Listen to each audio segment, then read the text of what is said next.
స్థానిక 3వ డివిజన్ బిలాల్ షాదీఖానాలో నిర్వహించిన డిజిటల్ మహానాడు కార్యక్రమంలో రాష్ట్ర శెట్టి బలిజ కార్పొరేషన్ చైర్మన్ పుడిపూడి సత్తిబాబు పాల్గొని సుమారు 400 మందికి వస్త్రాలు పంపిణీ చేశారు. 250 మంది మహిళలకు 150 మంది పురుషులకు బట్టలు అందజేశారు.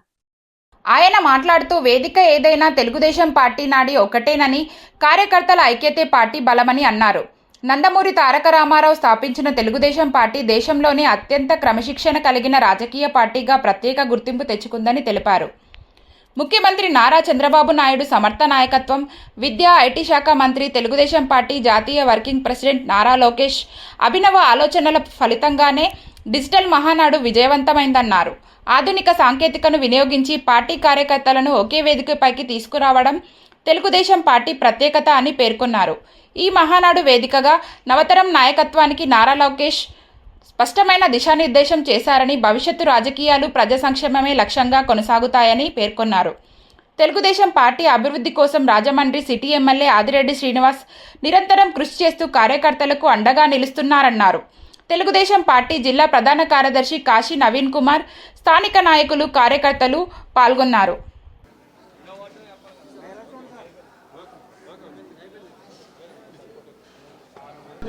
కేజీ ₹2 పెట్టి ఆ రోజు ఎలక్షన్కి వెళ్ళిన మరుక్షణం ఇచ్చిన హామీలు నెరవేర్చుకుంటూ తద్వారా బీసీలను బలోపేతం చేయడమే లక్ష్యంగా తెలుగుదేశం పార్టీ ఆవిర్భవించింది. అలాంటి తెలుగుదేశం పార్టీలో మేమందరం కూడా ఈరోజు ఒక ఎంపీటీసీ అయినా, జడ్పీటీసీ అయినా, సర్పంచ్ అయినా, కౌన్సిలర్ అయినా, కార్పొరేటర్ అయినా, జిల్లా పరిషత్ చైర్మన్ అయినా అది ఒక తెలుగుదేశం పార్టీలో అన్న నందమూరి తారక రామారావు గారు తీసుకొచ్చిన రిజర్వేషన్ బట్టే ఈరోజు మేము అందరూ కూడా ఈ రాజకీయంగా పరిణితి చెందామని చెప్పి ఈరోజు పదవులన్నీ అనుభవిస్తున్నామంటే ఆ రోజు నందమూరి తారక రామారావు గారు పెట్టిన పార్టీలో ఆ రిజర్వేషన్ ఉండబట్టే ఈ రోజు వరకు కూడా మేము చేస్తున్నాం. ముఖ్యంగా సిటీలో మాకు ఆదిరెడ్డి వాసు గారు అనేది ఒక మంచి మనసున్న వ్యక్తి.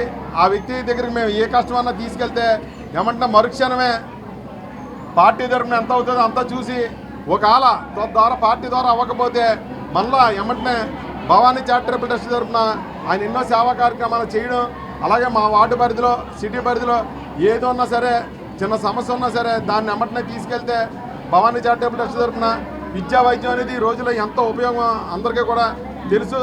మధ్యతరగతి కుటుంబీడికి ఈ రెండు కూడా చాలా కష్టం.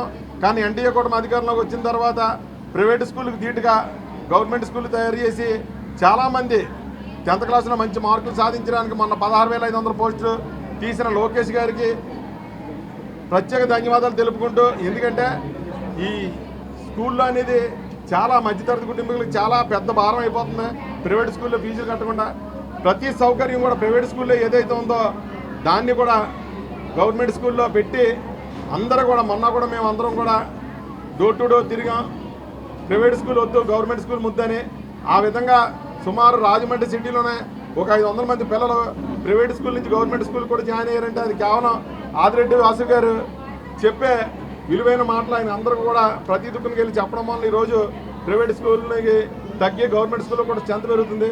ముఖ్యంగా ఈ పొదుపు విధానం అనేది తగ్గించాలి, ఆయిల్ చాలా ఇబ్బంది ఉందని మన మోడీ గారి పిలుపు మేరకు ఇప్పుడు లేని ఈ విధంగా మహానాడు క్లస్టర్ రూపంలో ప్రతి దుక్కున కూడా ఆన్లైన్ పెట్టాలని ఆయన మంచి నిర్ణయం తీసుకున్నారు మా యువనాయకులు నారా లోకేష్ గారు.